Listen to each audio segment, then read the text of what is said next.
Morning class 8. Welcome back to our English class. Today we are doing chapter 3, The Selfish Giant. Giant means राक्षस, आप कह सकते हैं monster.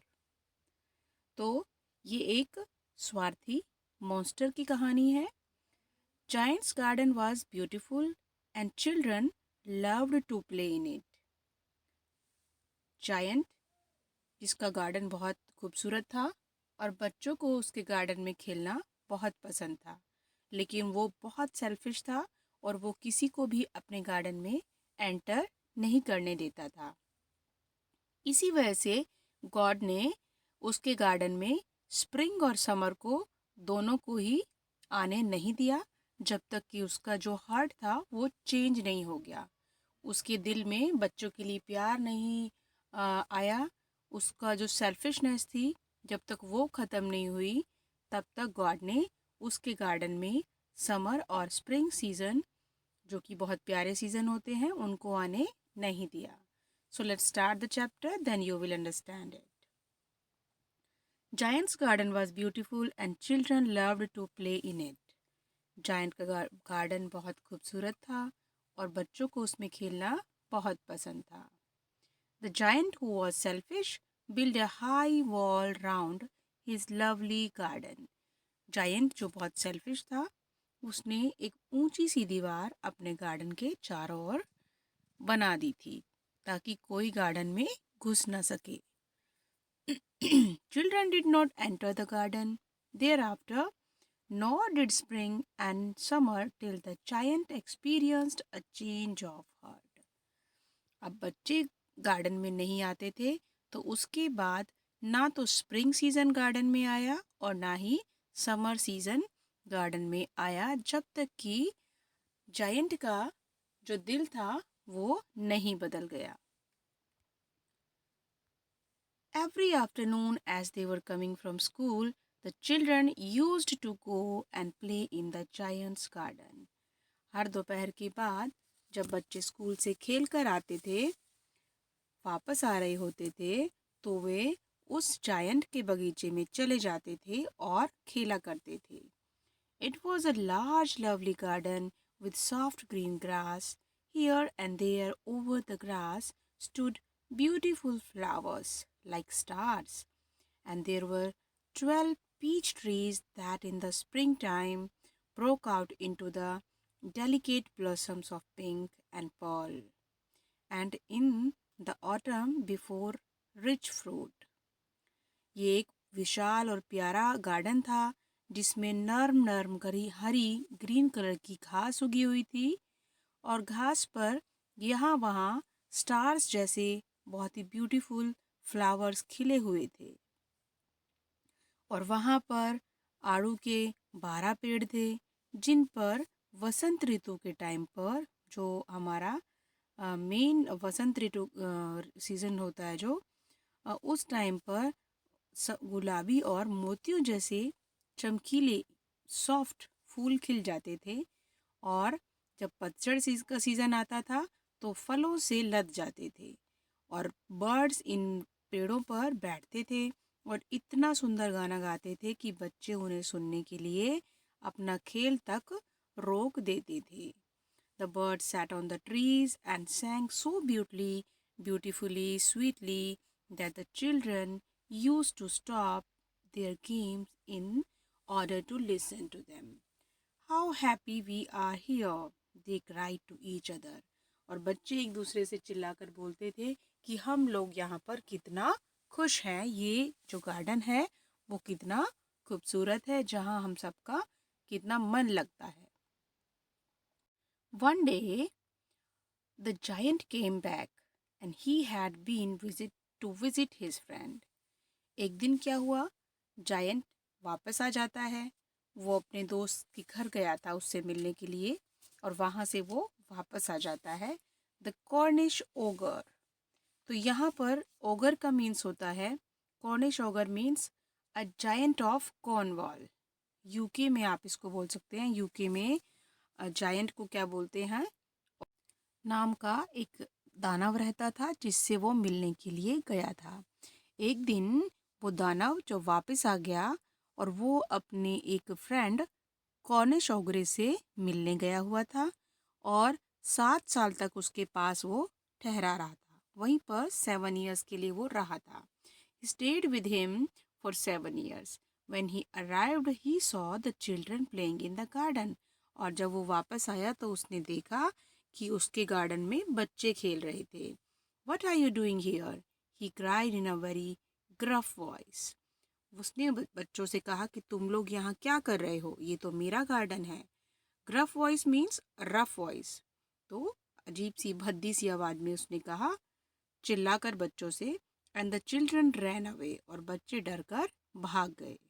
ये आप देख सकते हो, जैसे ही राक्षस आया तो बच्चे किस तरह से इधर उधर भागने लगे, बेचारे डर गए। Now my own garden is my own garden. Giant बोलता है, मेरा गार्डन सिर्फ मेरा है। Anyone can understand that. हर कोई इस बात को समझ सकता है। And I will allow nobody to play in but myself. और मैं मेरे सिवा किसी को भी अपने गार्डन में खेलने नहीं दूंगा। So he built a high wall all round it and put up a notice board. तो उसने अपने गार्डन के चारों तरफ एक ऊंची सी दीवार बना दी और वहां पर एक नोटिस बोर्ड की उसने लगा दिया कि उसमें कोई ना आए। वहां पर एक नोटिस बोर्ड मीन्स सूचना पट, उसने वो लगा दिया कि nobody is allowed here. Now trespassers will be prosecuted. It means trespassers means intruders, those who enter someone's land or property without permission. And prosecuted means tried in a court of law, जिस पर मुकदमा चलाया जाए। ठीक है, तो उसने लिखा ट्रेसपैसर्स विल बी प्रोसिक्यूटेड, यानी कि अनाधिकृत रूप से प्रवेश करने वालों पर मुकदमा चलाया जाएगा। और he was very selfish giant, और वो बहुत ज़्यादा स्वार्थी दानव था।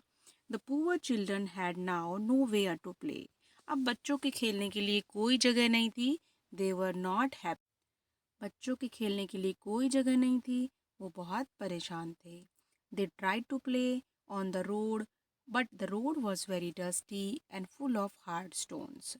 उन लोगों ने, बच्चों ने रोड पर भी खेलने की कोशिश की, बट वो बहुत ज़्यादा मिट्टी से भरा हुआ था और पत्थर थे वहाँ पर, हार्ड स्टोन्स वहाँ पर थे। And they did not like it. They use to wander round the high walls. अब वो ऊंची दीवार के इधर उधर भटकते रहते थे।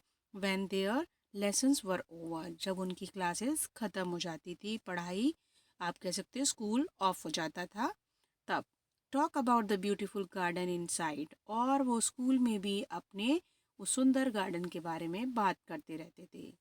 How happy we were there. बच्चे बोलते थे कि हम वहाँ पर कितने खुश थे, हम कितना खुशी से वहाँ पर खेला करते थे, एक दूसरे से वो बातें करते थे। देन द स्प्रिंग केम, और फिर स्प्रिंग सीजन आया। And all over the country there were little blossom and little birds. पूरे देश में, पूरी कंट्री में वहाँ पर स्प्रिंग सीजन आ गया। चारों तरफ फूल खिल उठे, छोटे छोटे बर्ड्स वहाँ पर आ गए। Only in the garden of the selfish giant it was still winter. लेकिन सेल्फिश राक्षस के जो मॉन्स्टर था, उसके गार्डन में अभी भी विंटर थी। And the birds did not care to sing in it as there were no children. और बर्ड्स भी अब गाना गाना नहीं चाहते थे उस गार्डन में, क्योंकि वहाँ बच्चे नहीं रहते थे इसलिए। तो ये गॉड को उसकी राक्षस की जो सेल्फिशनेस थी वो बहुत बुरी लगी, और गॉड ने उसके गार्डन में विंटर ही रहने दी और स्प्रिंग सीजन को नहीं आने दिया। क्यों नहीं आने दिया? क्योंकि उसने मासूम बच्चों को गार्डन में नहीं खेलने दिया था, इसीलिए।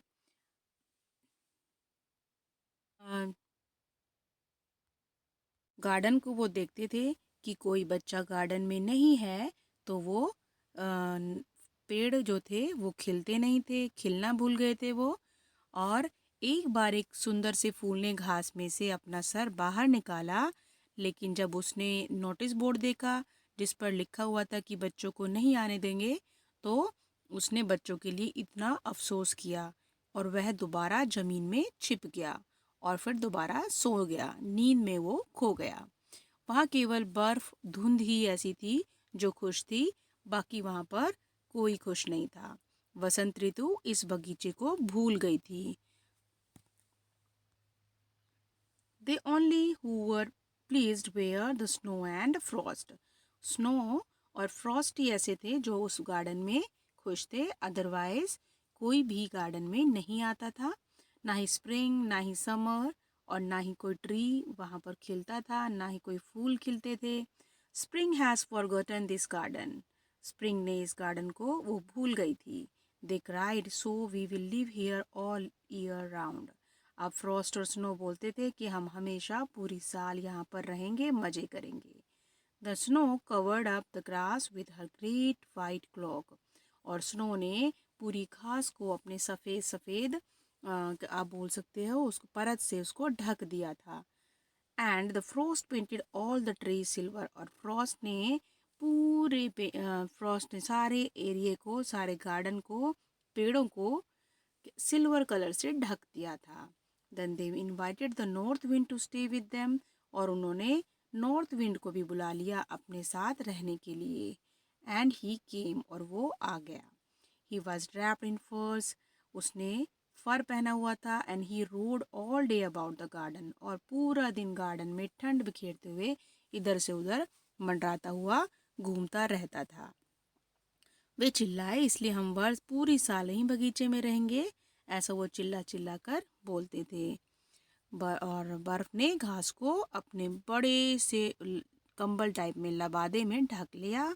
और कोहरे ने भी सभी पेड़ों पर चांदी जैसे रंग में रंग दिया था।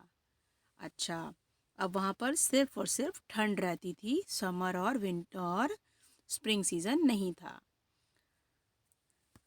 वो बोलते थे कि हम तो यहाँ पर बहुत मज़े से रहते हैं। Now this is a delightful spot, he sad. अब किसने बोला? नॉर्थ विंड ने बोला कि ये तो बहुत अच्छी जगह है रहने के लिए। He must ask hello on a visit. और उसने कहा हमें हेल को भी बुला लेना चाहिए यहाँ पर रहने के लिए, कि तुम भी यहाँ पर आ जाओ और हमारे साथ रहो। हेल मीन्स ओले। हेल मीन्स होते हैं ओले। तो उन्होंने कहा हमें ओलों को भी बुला लेना चाहिए हमारे साथ रहने के लिए, कि तुम भी हमारे साथ आकर रहो। सो द हेल केम। तो हेल्स भी आ गई। अब खूब वहाँ पर जो है बारिश हुई, लेकिन ओलों वाली बारिश हुई, ओले भी पड़ने लगी। Every day for 3 hours he rattled on the roof of the castle till he broke most of the slates. And then he ran round and round the garden as fast as he could go, and he was dressed in grey and his breath was like ice.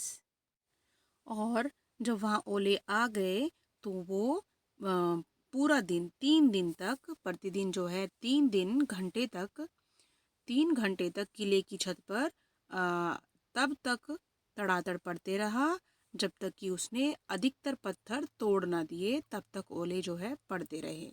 और फिर उस garden के चारों तरफ चक्कर लगाता हुआ इतना तेज दौड़ता रहा जितना वो दौड़ सकता था।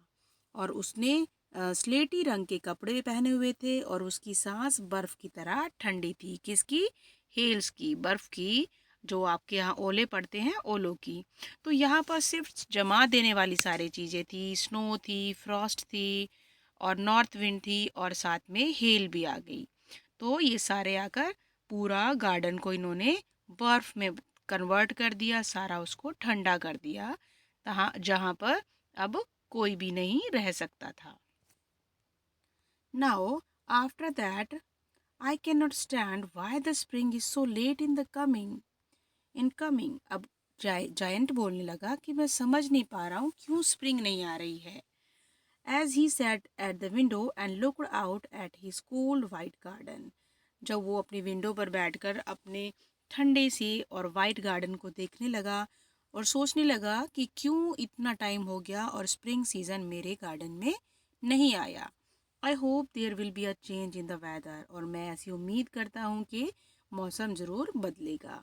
But the spring never came nor the summer, लेकिन ना तो समर आई और ना ही स्प्रिंग कभी भी उसके गार्डन में आया. वो देवर अनॉयड टू हिम. क्यों? क्योंकि उसने बच्चों को नहीं आने दिया था अपने गार्डन में.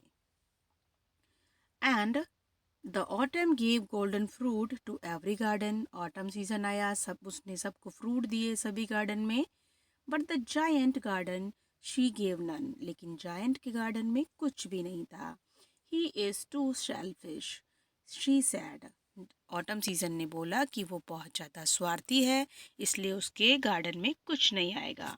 सो it was always winter there, and north wind and the hail and the frost and the snow. तो उसके गार्डन में क्या चीज़ें थी? नॉर्थ विंड थी, hail, frost and snow danced about through the trees. वो ही डांस करते रहते थे पेड़ों पर, इधर से उधर घूमते रहते थे, जो यूजलेस थे, और इतनी ज़्यादा ठंड उन्होंने कर दी थी. One morning the giant was lying awake in bed when he heard some lovely music. एक सुबह जब जायंट अपने बेड पर लेटा हुआ था, तो इसने बहुत ही प्यारा सा सुंदर सा उसने गाना सुना. It sounded so sweet into his ears that he thought it must be the king's musician passing by. और वो गाना इतना मधुर था, उसके कानों को इतना अच्छा लग रहा था कि उसने सोचा कि पक्का कोई राजा का म्यूजिशियन यहाँ से जा रहा है. राजा जो उस टाइम का किंग था, उसका कोई म्यूजिशियन वहाँ से जा रहा है, कोई संगीतकार वहाँ से जा रहा है. It was really only a little Lynette singing outside his window. और वो कौन थी?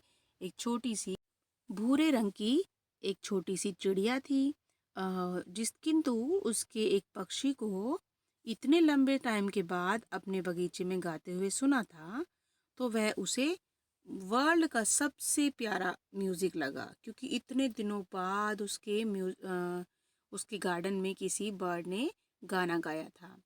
तो उसके बाद क्या हुआ? Then but it was a long since he had heard a beautiful bird singing in the garden that it seems to him to be the most beautiful music in the world. जब आप काफ़ी लंबे time के बाद कोई चीज़ देखते हैं या कोई चीज़ सुनते हैं, तो वो बहुत आपको अच्छी लगती है. Then the hail stop dancing over his head. तो हेल ने डांस करना बंद कर दिया उसके सर पर. And the north wind cease roaring. और नॉर्थ विंड ने भी रोर करना बंद कर दिया. And a delicious perfume came to him through the open casement. और एक बहुत ही खूबसूरत जो है, आप बोल सकते बहुत प्यारी सुगंध उसको वहाँ से आने लगी. एंड खुली खिड़की के रास्ते से एक बहुत ही मोहक अट्रैक्टिव स्मेल उस तक आने लगी, उस तक पहुंची. और वो कहने लगा कि मुझे विश्वास है कि आखिरकार जो है स्प्रिंग सीज़न मेरे गार्डन में आ गया है. और वह कूदकर बिस्तर से बाहर आया और उसने बाहर देखा that seized and a delicious perfume came to him through the open casement. I believe the spring has come at last, said the giant. He jumped out of bed and looked out. So casement means window that opens on a hinge like a door. So बाहर का रास्ता, बाहर वाली खिड़की से, खुली हुई खिड़की से को हम यहाँ पर casement बोलेंगे. Now this is your part 1 of this chapter, students. Now there is CC 1. You have to solve this CC. I will send a PDF of question answers and word meanings. That's it for today. Tomorrow we will start our part 2. Bye for now. Have a nice day.